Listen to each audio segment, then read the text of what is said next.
Mare, Oh, sino yan? si pare mo to. Oh, bakit pasok? Mare, uy, Mare, nakabihis ka. Alis ka ba? Oo, alis ako. Kasi nga, kukunin ko padala ng pare mo. Oh, talaga? Sumawad na si pare? Oo, Oh, mukhang malaki-laki sahod ni pare Mare ah. sakto lang. Kaya naka-jacket na ako, paalis na sana ako eh. Ayos ah. Bigla kang kumatok na naman. Libre ka naman dyan, Mare. Sakto lang, pambayad lang yun ng bills. Mukhang libre ka talaga eh. No, kailangan mo na naman. Ba't nandito ka na naman? Oo nga pala, Mare, tama. Kasi magtatanong sana ako kung kumusta yung trabaho ni pare doon sa Saudi. So far, so good naman. Kumusta naman yung sahod niya, Mare? Yung company niya, hindi ba mahigpit? Di naman, sakto lang naman yung sahod. Sana magtuloy-tuloy.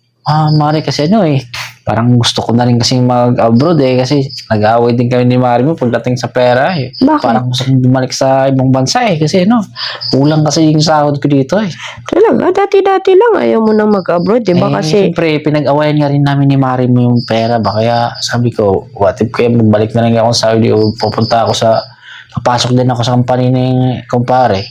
baka mag-ghost project ka na naman ni Maren yan. Ay, hindi. Dapat, may picture talaga pag magsabi siya sa akin ng may house and lot na kaming nabili. Talaga? Kasi dati, sinabi niya lang may house and lot na, wala pala eh. Alam mo ba si Mare, para din pala siyang kontraktor, no? May ghost project din. Oo, Kaloko. ganun talaga, Mare. Ang mga pag-adik ka na sa sugal, parang lahat ng paraan, lahat ng dahilan, sasabihin mo. So, kaya mo bang iwanan si Maren yan? Ay, wala. Para sa future, Mare, kakayanin. Baka hindi ghost project na yan. Makahanap na yan ng iba. Bahala siya, Mare. Maghanap na rin ako sa Saudi ng iba. Talaga? Ba't sa iba pa? Meron naman sa harap. Joking. Oh, bakit ka ba sa akin nagtatanong? Pwede mo naman i-chat yung pare mo. Gusto mo na naman ako makita, no? Nahiya kasi ako kay pare. Kaya, Bakit?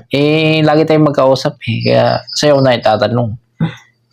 Siyempre, hindi ako nakapunta nung despedida niya. Tapos, siyempre, baka sabihin ni pare na chinat ko siya, manghiram ako ng pera. Hindi naman ganun. So, ayun lang ang tanong ko, Mare. Ang OA mo, i-chat mo na yun. Magre-reply naman yun sa'yo. Siya.